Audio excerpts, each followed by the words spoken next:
श्री सद्गुरु महाराज की जय। स्वामी पूज्य स्वामी अभय साहब मंच पर विराजमान हैं। आप कबीर मठ कहलगांव से पधारे हैं।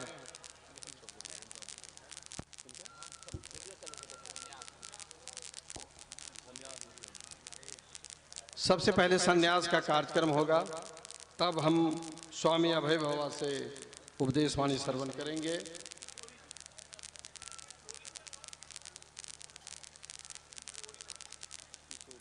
श्री किशोरी जी को संन्यास दिया गया। बोलिए श्री सद्गुरु महाराज की जय। अब हम पूज्य स्वामी अभय साहब कबीर मठ से पधारे हैं। उनसे निवेदन है कि 10 मिनट के समय सीमा में भक्तों को उपदेश करने की कृपा करें। पूज्य स्वामी अभय साहब।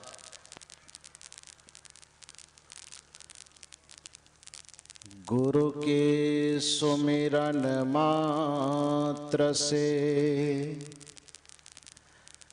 नासत विघ्न अनंत, ताते सर्वारंभ में ध्यावत है सब संत।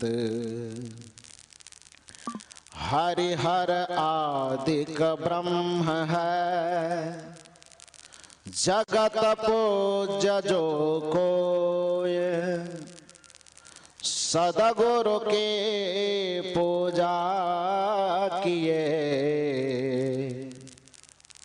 सबका किए, सबकी पूजा होए, सबकी पूजा होए। मेरे आध्यात्मिक जीवन के संपोषक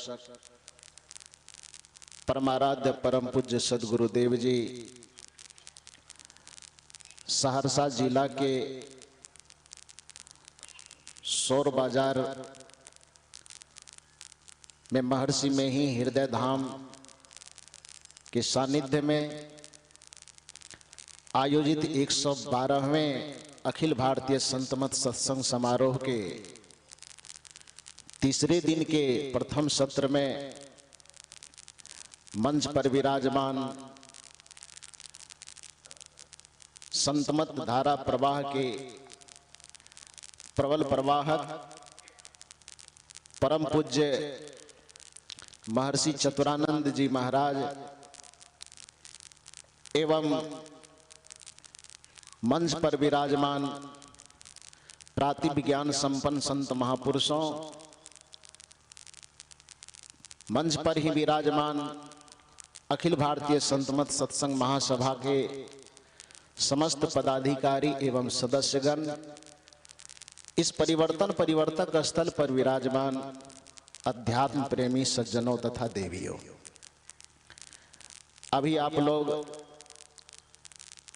इस मंच के माध्यम से प्रातःकालीन स्तुति प्रार्थना के साथ साथ ग्रंथ पाठ सुने। और जैसे कि संत मत की परंपरा है कि ग्रंथ पाठ के दरमियान ही पूरे सत्र के प्रवचन का एक संदर्भीय विषय निर्धारित हो जाता है और उसी निर्धारित विषय पर सभी महापुरुष अपने अपने चिंतन लोगों के बीच प्रस्तुत किया करते हैं। तो आज के जो इस मंच का संदर्भीय विषय है वह है गुरु। गुरु क्या है? गुरु हमारे जीवन के मार्गदर्शक हैं, गुरु हमारे जीवन के उद्धारक हैं। गुरु की भूमिका इस संसार में परमात्मा की भूमिका से भी बड़ी होती है। सद्गुरु कबीर ने इस संदर्भ में कहा है, गुरु है बड़ा गोविंद से, मन में देख विचार। लोगों ने सवाल किया ऐसा क्यों?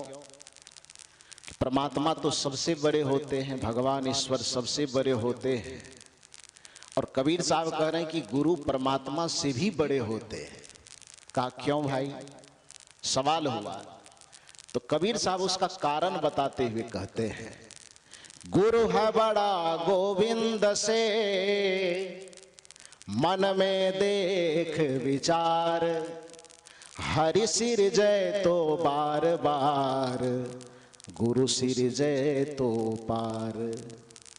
कबीर साहब कहते हैं कि परमात्मा के द्वारा सृजित मनुष्य कदाचित चोर भी हो सकता है।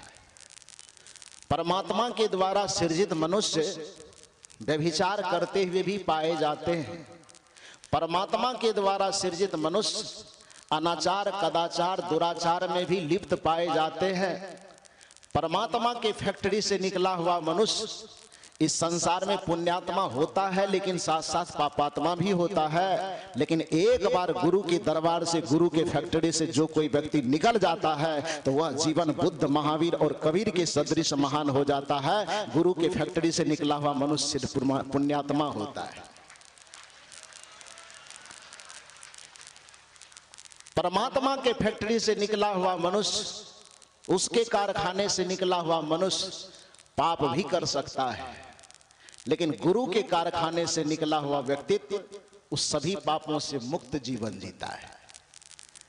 किसी विचारक ने कहा कि कल्पना करो कि भगवान ने इस सृष्टि को बनाया, उस सृष्टि में जितने मनुष्य हैं सबको परमात्मा ने ही बनाया। तो इस संसार को जब परमात्मा ने बनाया तो संसार की स्थिति क्या है, संसार कैसा है? जिस संसार को भवसागर कहा गया, जिस संसार को भवबंधन कहा गया, जिस संसार को अथाह सागर कहा गया, जिस संसार को माया का जाल कहा गया, और गीता के अनुसार जिस संसार को दुखालयम अशाश्वतम कहा गया, यह संसार अशाश्वत है और दुखालय है। तो इस संसार को बनाया किसने? भगवान ने। अर्थात इस दुखालय संसार को भगवान ने बनाया, और भगवान ने इस दुखालय संसार में हमको जन्म दे करके हमको फंसा दिया। यदि माया का जाल भगवान ने बनाया तो इस संसार के रूपी माया जाल में ला करके भगवान ने हमें फंसा दिया। लेकिन यहाँ सत्संग में हम क्यों आए हैं? फंसने के लिए कि निकलने के लिए? यहाँ क्यों आए हैं? निकलने के लिए आए हैं। भगवान ने संसार रूपी माया का जाल बनाया, भवसागर बनाया, और हमको बना करके उसमें फंसा दिया। लेकिन इस अध्यात्म की परंपरा में, इस भारत की भूमि पर अनेकों संत महापुरुष पैदा हुए, जिसमें आज से 623 वर्ष पहले सदगुरु कबीर आए, और 20वीं सदी में सदगुरु महर्षि में ही परमहंस जी आकर के भक्तों का हाथ पकड़ करके माया के जाल से निकाल लेते हैं, उबार लेते हैं। गुरु का काम उबारना है। भगवान का काम माया के जाल में जीव को फंसाना है, और गुरु का काम माया के जाल में फंसे हुए भक्तों को, जीवों को निकाल लेना है।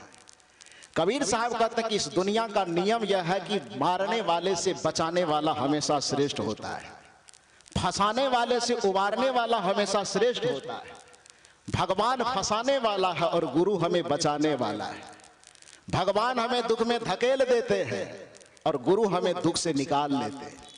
यही कारण तो भगवान और गुरु में तुलना करते हुए पूज्य गुरु महाराज ने कहा कि भक्ति हमें किसकी करनी